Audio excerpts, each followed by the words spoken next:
제가 어린 시절에는 완전 이렇게 삐쩍 마른 사람이었는데요. 제가 20대 때까지만 해도 아주 마른, 그러니까 많이 마른 체형이었습니다. 제가 그 먹는 것을 거의 좋아하지 않았어요. 그래서 집에 아무리 먹을 것들이 막 널려 있고 뭐 빵이나 과자나 뭐 이런 것들이 있어도 제가 직접 뭐 손을 대가지고 그것을 집어 먹는 일은 거의 없었습니다. 덕분에 이제 저는 그 식탐이라고 하는 것과는 굉장히 거리가 먼 사람이라고 생각을 해왔어요. 근데 지금은 이제 완전히 달라졌습니다. 어느새 좋아하는 음식들이 너무 많아졌고요. 또 먹는 양도 그 당시보다 오히려 좀 는 게 된 것 같고요. 그래서 문득 이런 질문을 하게 돼요. 그렇다면 어린 시절에, 저의 그 당시 어린 시절에는 탐식이라고 하는 이 죄에 대해서 훨씬 자유롭고 성숙한 상태였는데, 오히려 신앙의 여정을 쭉 걸어온 뒤에 지금 오히려 이 부분에서, 이 탐식이라고 하는 부분에서 훨씬 더 미숙해져 버렸느냐는 것입니다. 실제로 오늘 주제인 탐식의 죄, 식탐, 탐식이라고 부르는 이 죄에 대해서는 꽤 오해가 깊어요. 첫 번째 오해부터 일단 얘기하자면, 탐식을 그냥 단순하게 양의 문제로 이해하곤 하는데요. 탐식이라고 하면, 식탐이라고 하면은 일단 떠오르는 이미지가 살이 통통하게 올라 있는 몸, 뷔페에 가서 산더미처럼 음식을 쌓아두고 여러 접시들을 가져다가 이렇게 먹는, 그런 폭식하는 그런 모습이기 때문이죠. 덕분에 이제 우리 중에 좀 몸이 마르거나 음식을 먹을 때 그렇게 많이 먹지도 않고 이제 소식을 하는 사람들은 자기 자신이 탐식이라고 하는 죄와는 별로 이렇게 관계가 없는 인생을 살아왔다라고 자부하거나 그렇게 여기기도 하고요. 또 반대로 체중이 좀 많이 나가거나, 또 특별히 대식가인 분들은 괜히 더 이 얘기를 하기 전부터 이미 마음에 뭔가 찔리고 있는지도 모르겠습니다. 어쨌든 탐식이라고 하는 문제가 그 양의 문제는 아니라는 거죠. 그런데 그렇다고 해서 또 질만의 문제도 아닙니다. 탐식이 뭐 즉석식품이나 아니면 몸에 좋지 않은 불량식품에 맛들린 그런 이들이 짓는 죄도 아니라는 거죠. 만약 몸에 좋지 않은 음식을 섭취하는 것 자체가 이런 죄가 된다면, 매일 어쩔 수 없이 라면으로 끼니를 때우고 있는 달동네 사람들은 아마 계속해서 탐식의 죄를 지을 수밖에 없는 상황에 있는 거겠죠. 그리고 또 다른 오해는, 탐식을 그러면 이겨낸다, 탐식의 죄가 나에게 없다라고 하는 것이 마치 먹는 것을 더 이상 즐기지 않는 상태, 탐식을 내가 이겨낸다는 것이 먹는 것을 더 이상 즐기지 않게 되는 어떤 일로 여긴다는 것입니다. 근데 전혀 그렇지 않습니다. 하나님은 인간을 원래부터 먹는 존재로 창조를 했어요.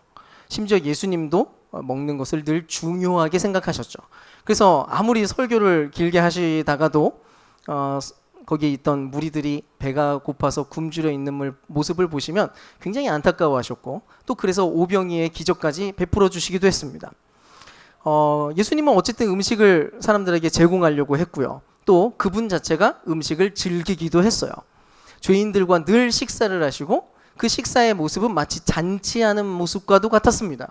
그러니까 즐거운 어떤 식사의 자리였던 거죠. 그래서 사람들이 예수님한테 별명까지 지어줬어요. 마태복음 11장 19절에 발견되는 별명, 먹기를 탐하고 포도주를 즐기는 자다라고 하는 별명을 예수님이 갖고 있었습니다. 그러니까 아마 사람들 보기에 예수님이 얼마나 음식을 잘 드시고 또 얼마나 즐겁게 음식을 먹고 있는 것처럼 보였으면 그런 얘기를 했을까요? 아무튼 그래서 탐식을 버린다는 것이 이제 우리가 맛있는 것을 더 이상 못 먹고 먹는 즐거움을 포기해야 된다, 이런 개념은 오해입니다. 자, 그러면 탐식의 정체가 대체 뭘까요? 먼저 마태복음 15장 10절 말씀을 한번 읽어보겠습니다. 자, 시작.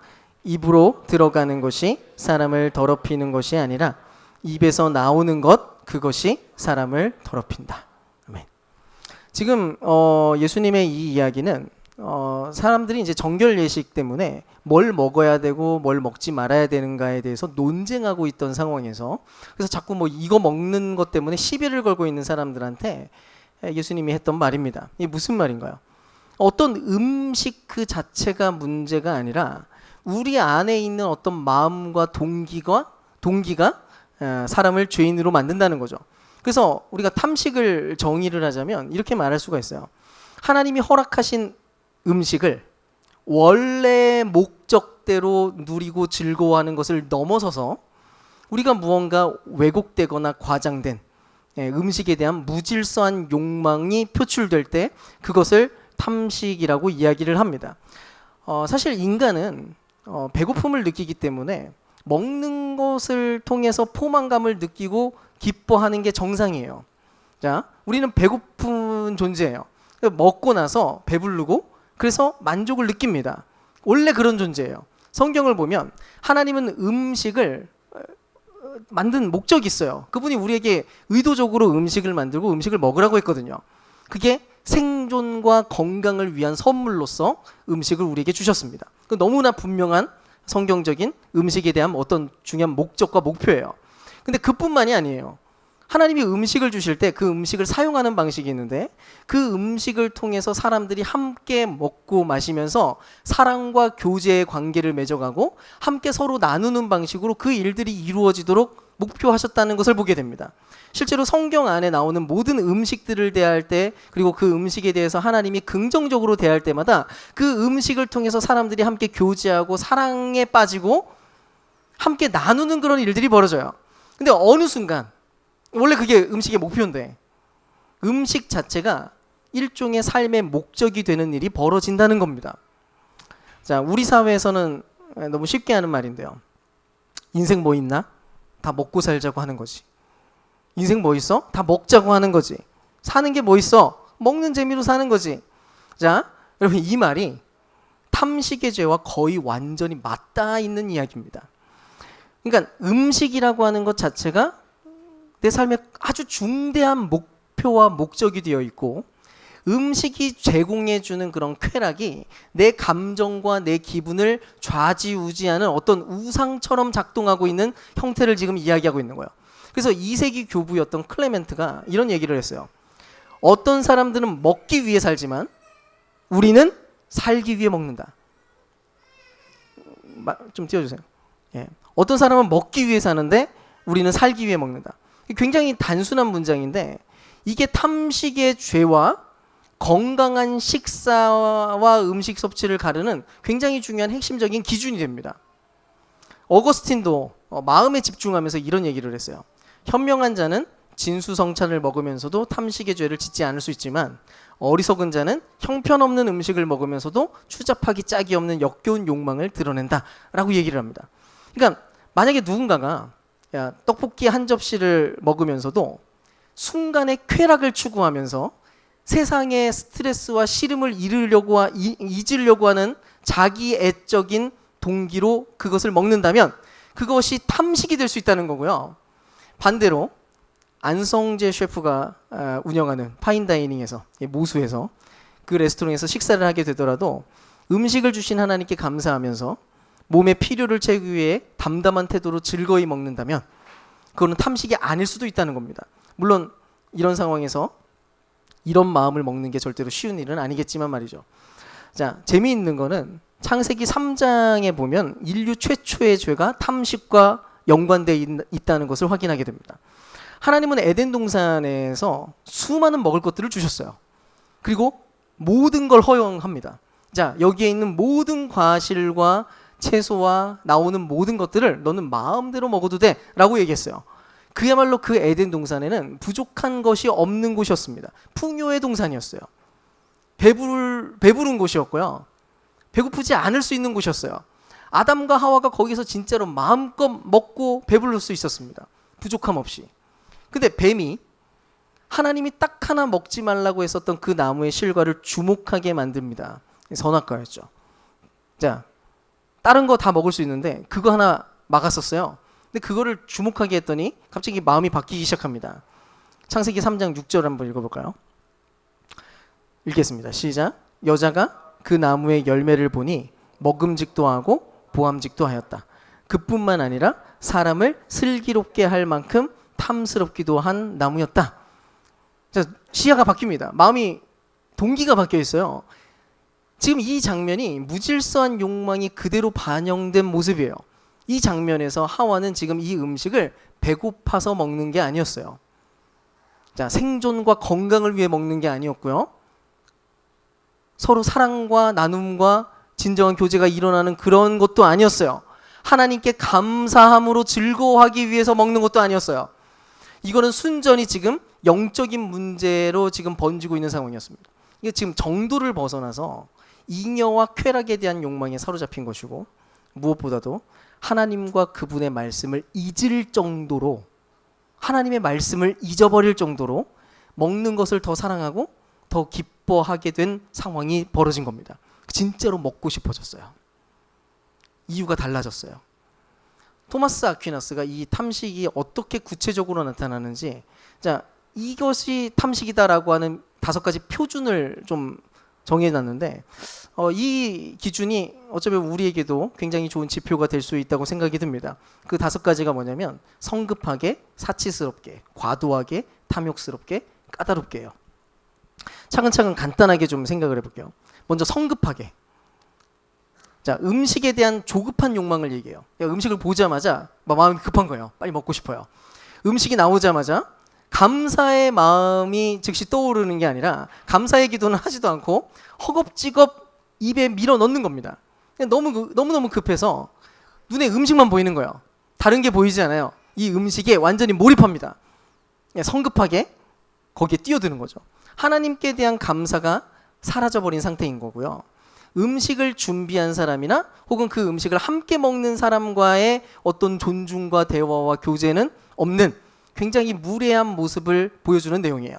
혹은 스트레스를 받을 때마다 즉시 음식 앞으로 일단 뛰어가는 그런 모습도 지금 이 성급하게와 굉장히 연결되어 있는 모양입니다. 2번째, 사치스럽게인데요. 이거는 자신의 분수나 혹은 지금 먹을 것에 대한 필요 이상의 값비싼 음식을 탐하는 것을 얘기해요. 아주 사치스러운 음식.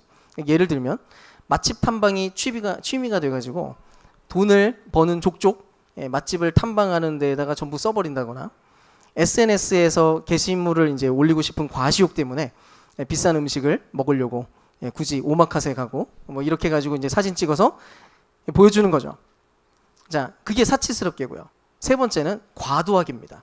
아마 가장 보편적인 탐식의 형태일 텐데요. 필요 이상으로 많이 먹는 겁니다.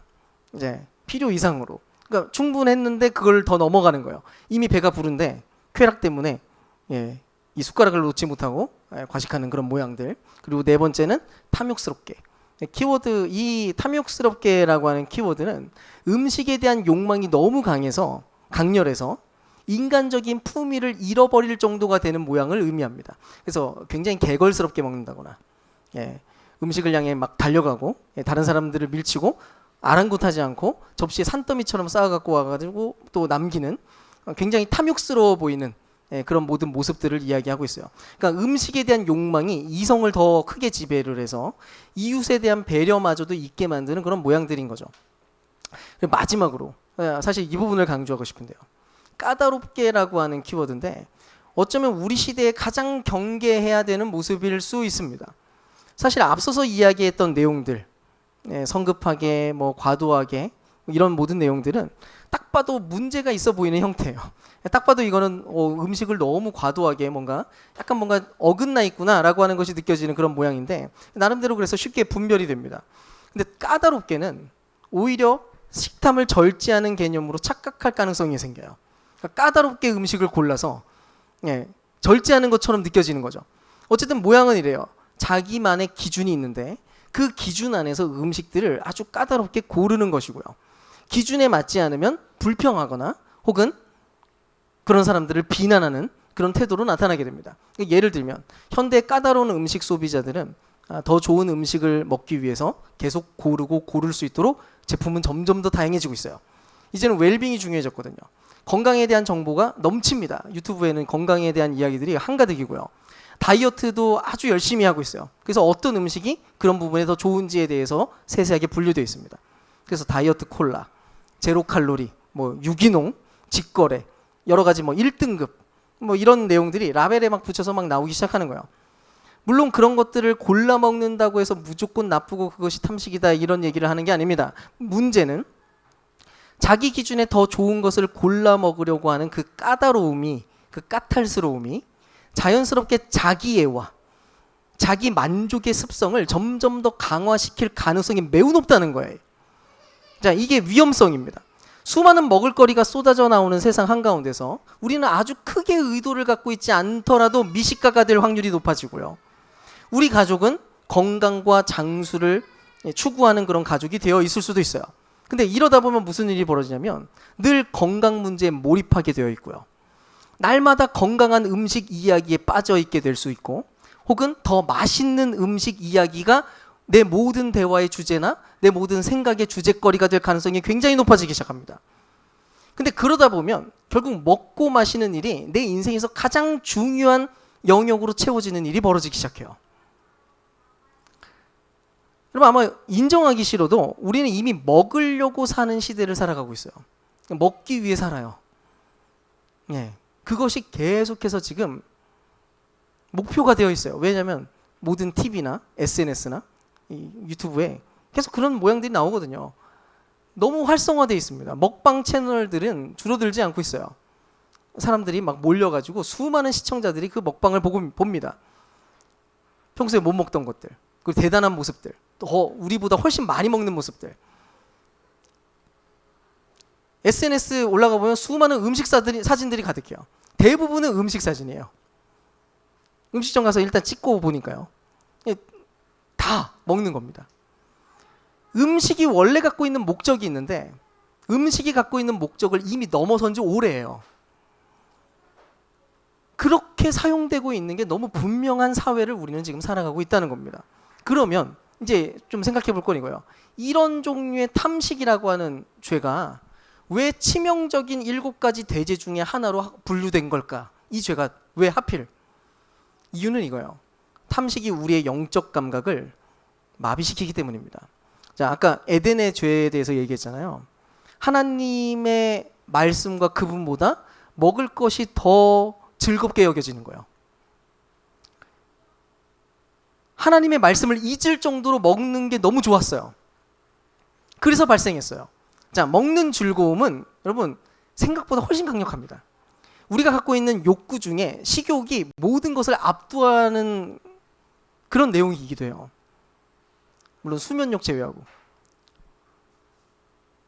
너무 근데 강력하기 때문에 이 식욕이라는 거, 탐식이라고 하는 게, 이 탐식이 작동할 때 나타나는 그런 현상이 뭐냐면, 우리의 배가 만족하게 되면, 자, 우리의 배가 일단 만족이 딱 되는 순간 그 즉시 반대로 우리의 영은 하나님의 말씀 앞에서 굶주린 기아 상태로 유지될 가능성이 높아진다는 겁니다.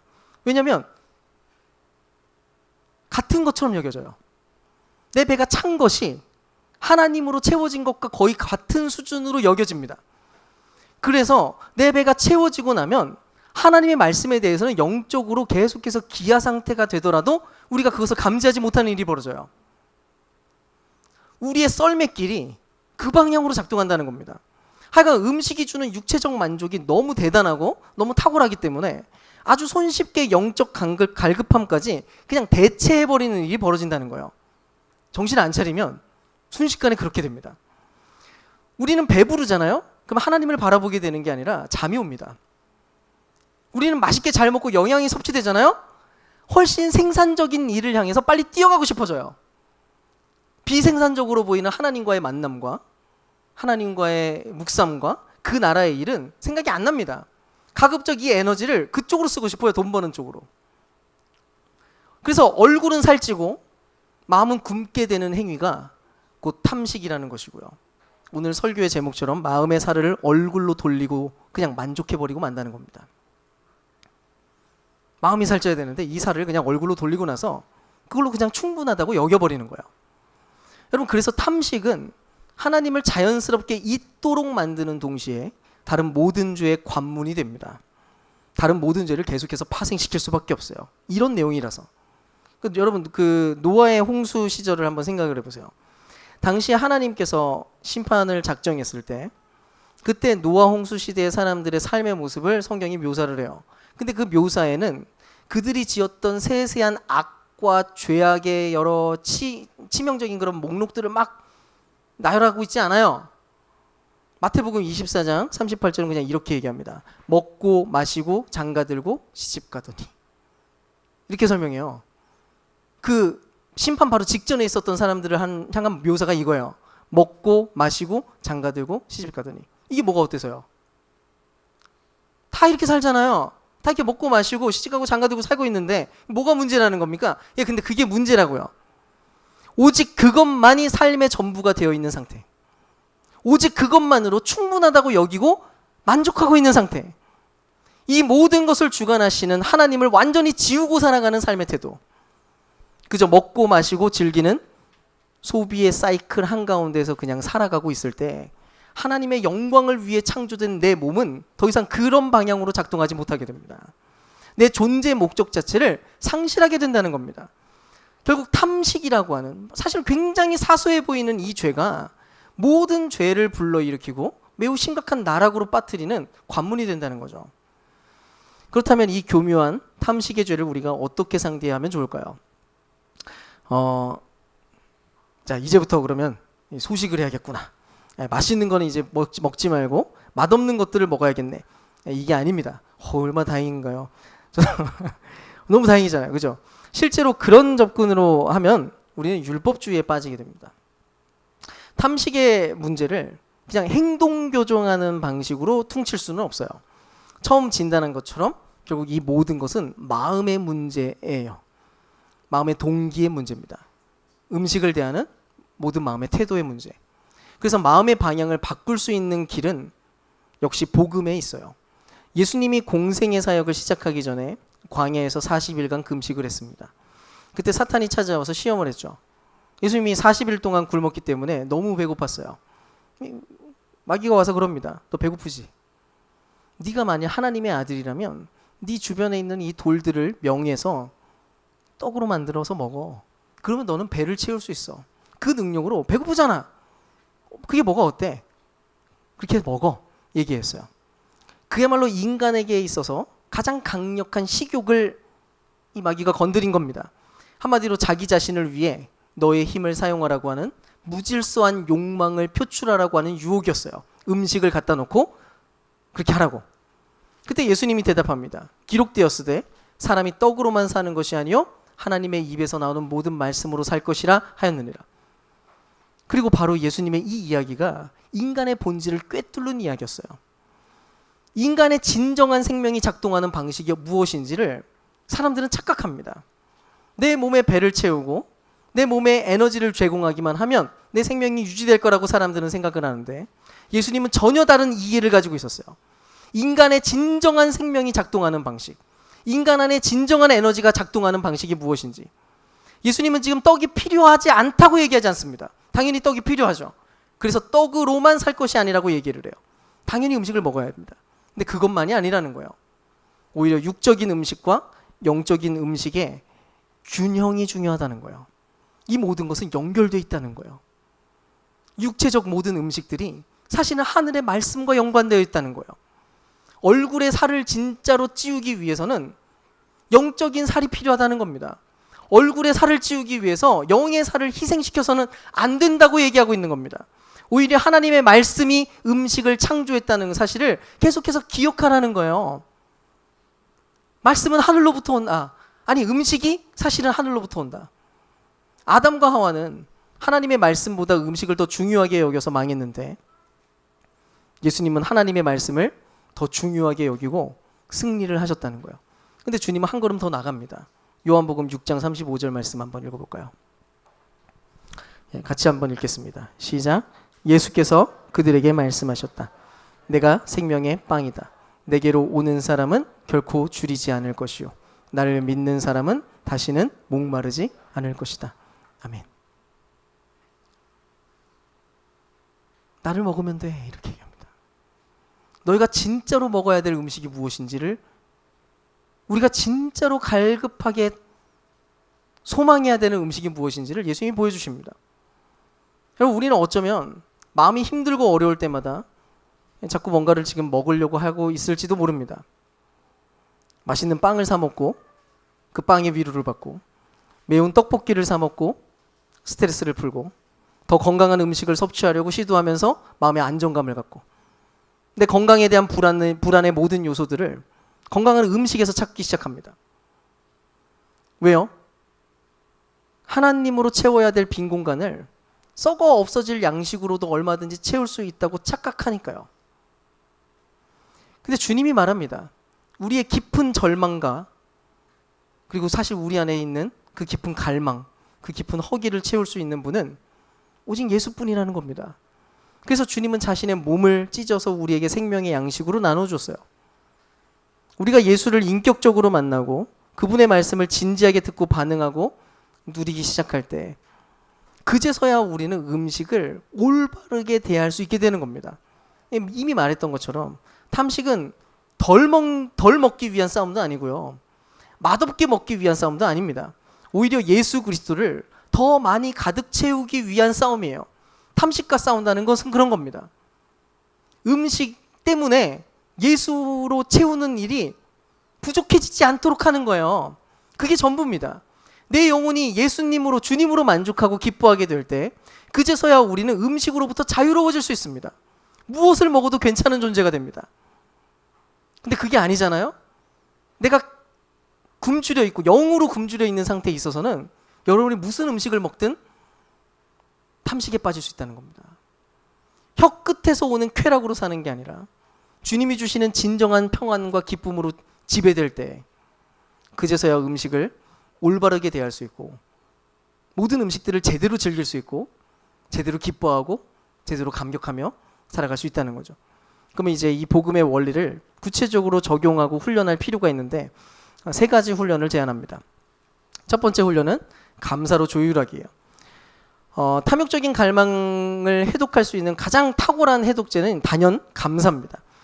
자, 그래서 일단 제안 드리는 게 뭐냐면 우리가 이제 식사 기도를 할 때 음식이 나오자마자 바로 허겁지겁 드시지 마시고 또 너무 2초에서 3초 정도 기도하지도 마세요. 그렇게 하고 뭐 말도 하지도 않고 그냥 눈 살짝 감고 짐승도 아니고 너무 급하게 숟가락부터 들지 말고 잠깐 멈춰서 이 음식이 나오기까지 얼마나 많은 수고가 있어야만 했는지 돌아보고 그 모든 것을 우리에게 허락해 주신 하나님께 조금이라도 더 구체적으로 감사해 보는 거예요. 진짜로. 익숙하지 않을 수 있습니다. 근데 해보는 거예요. 좀 농부의 수고와 유통한 자들의 수고와 또 요리를 제공한 자들의 수고까지 생각하면서 어쨌든 감사하는 거예요. 이 음식이 내 앞에 올 때까지 얼마나 많은 수고와 얼마나 많은 하나님의 섭리가 있었는지에 대해서 그냥 감격하면서 기도를 해보는 겁니다. 그리고 음식을 대할 때에도 감사하는 마음으로 음식을 무례하게 상대하지 않기로 결정하는 거예요. 일단 TV나 스마트폰을 보면서 음식 먹는 습관도 버리시고요. 음식의 맛과 향을 천천히 음미하면서 먹는 마음 챙김 식사를 좀 해보는 겁니다. 그렇게 하면 식사하는 그 순간이 하나님의 창조 솜씨를 예배하는 순간이 될 수 있습니다. 아, 이 음식이 이렇게 맛있다니. 하나님 감사합니다 하면서 먹는 거예요. 의식하면서 먹는 겁니다. 생각하지 않잖아요? 음식이 지배됩니다. 생각하면서 먹으면 아주 즐기면서도 하나님께 감격하고 예배하면서 음식을 먹을 수도 있어요. 그래서 이렇게 탁월한 맛을 허락하신 하나님을 예배하는 순간으로 인식하면서 이거를 전환시켜 나가보는 거죠. 그리고 뭐 그게 맛있는 거든 건강한 거든 상관없어요. 이렇게 나를 건강하게 만들어주는 음식을 허용하시다니 하면서 감격하는 겁니다. 자, 두 번째 훈련은요. 금식으로 갈망을 다스리는 겁니다. 이 두 번째 훈련은 가장 고전적이고 그리고 사실은 제일 필수적인 훈련이에요. 그러니까 이거는 기독교 전통에서 사실 굉장히 유용하게 사용되어 왔던 내용인데 금식입니다. 절대로 오해하면 안 되는 게 금식을 제일 많이 오해받고 있는 영성 훈련 중 하나예요. 단식 투쟁이 아니거든요. 보통 근데 뭔가를 이루고 싶은 일이 있을 때 기도를 했는데 안 돼요. 그러면 금식하고 기도해야지. 이거는 단식 투쟁하는 거죠. 이거 금식을 오해한 겁니다. 금식은 이런 거예요. 주님, 내 배를 채우는 이 음식들보다 내 영을 채우기 위해서 나는 하나님 당신께 굶주려 있습니다.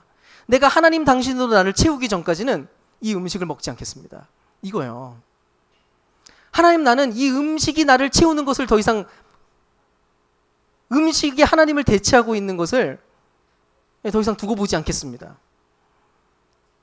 그래서 의도적으로 먹지 않는 겁니다. 하나님으로 채우기 위해서. 하여간 금식을 할 때 우리 육체가 이제 불편해져요. 배고프잖아요. 힘도 없고. 그제서야 우리가 누리고 있던 편안함과 우리가 누리던 수많은 쾌락들이 진짜 무엇이었는지를 보게 만듭니다. 하나님으로부터 오는 평안과 기쁨이었는지 아니면 단지 육체적인 것에 불과했었던 것인지가 금식할 때 선명하게 드러나기 시작해요. 아, 내가 참 많은 것들을 탐닉하면서 살아왔구나. 아, 내가 알고 보니까 이렇게 짐승처럼 인생을 살아왔던 거구나. 내가 하나님으로 만족하고 있는 인생인 줄 알았더니 아, 너무나 삐뚤어져 있었구나. 내가 참 하나님을 신뢰하지 못했구나 라고 하는 것을 깨닫게 만들어줍니다. 그래서 겸손하게 되는 훈련인데요. 그제서야 하나님 앞에 우리가 온전히 머물 수 있게 되고 그분을 갈망하게 되는 거죠. 아무튼 그래서 일단은 이 금식을 너무 거창하게 뭐 일주일 금식하겠다 이런 거 하지 마시고요. 일주일에 한 끼를 그냥 금식하거나 뭐 가능하신 분들은 조금 더 해보기도 하시면 좋겠습니다. 혹은 그것도 아니더라도 매일 야식을 늘 챙겨 먹던 사람들은 저 같은 야식이나 간식을 끊어보는 것도 좋습니다. 금지해보는 거죠. 그런 훈련들을 주기적으로 정기적으로 해보는 게 좀 필요한 것 같아요. 중요한 건 그렇게 금식으로 아끼게 된 시간과 재정을 기도와 말씀에 집중하는 데 사용하거나 혹은 이웃에게 나누는 데 또 써보기도 하는 겁니다. 그리고 그런 면에서 마지막으로 이제 제안하고 싶은 훈련은 환대와 정의의 추구인데요. 탐식이 삐뚤어진 자기 사랑에 대한 발현이거든요. 삐뚤어진 자기 사랑. 근데 환대는 뭐냐면 이웃 사랑의 실천이 됩니다.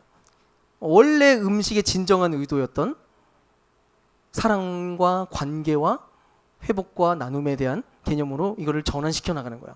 그래서 먼저는 식사하실 때마다 가족들과 함께 사랑과 기쁨의 교제가 이루어질 수 있도록 애를 써보는 겁니다.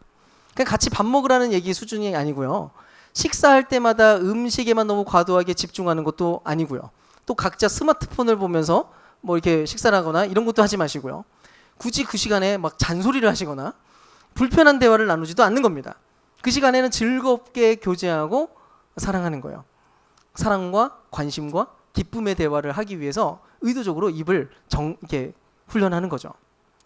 또 식사의 자리에 주변의 이웃을 초대해서 함께 식사를 나누기도 하고 관계를 맺는 일도 너무 좋은 일이고요. 또 세상 곳곳에 굶주린 이들을 향해서 금식하면서 그들을 또 적지만 후원하는 것도 굉장히 좋습니다. 확실한 것은 음식이 이기적인 쾌락의 도구가 아니라 사랑과 관계를 세우는 축복의 통로로 사용될 때 그제서야 탐식이 사라지는 거죠. 음식 그 자체가 목적이 되는 게 아니라 음식은 그것을 위한 도구로만 사용될 수 있도록 애써보는 겁니다. 이제 말씀을 맺겠습니다. 오늘 우리가 탐식이라는 죄가 단순히 많이 먹거나 비싼 음식을 먹는 행위의 문제가 아니라는 것을 보았고요. 탐식의 진짜 정체는 하나님이 주신 선물을 즐기되 그 선물을 주신 하나님보다 음식을 더 사랑하게 되는 무질서한 욕망의 문제라는 것을 봤습니다. 보이지 않는 마음과 영혼이 허기지니까 보이는 몸과 얼굴이라도 살찌게 만들려고 하는 몸부림이 사실은 식탐이고 탐식이에요. 근데 이제 복음의 초대 앞에서 우리가 온전하게 반응했으면 좋겠습니다. 우리의 영을 채우시는 유일한 분, 생명의 떡 되신 그리스도께서 우리의 마음에 채워지기를 소망하시고 그분으로 정말로 우리가 충만해지기를 소망하는 겁니다.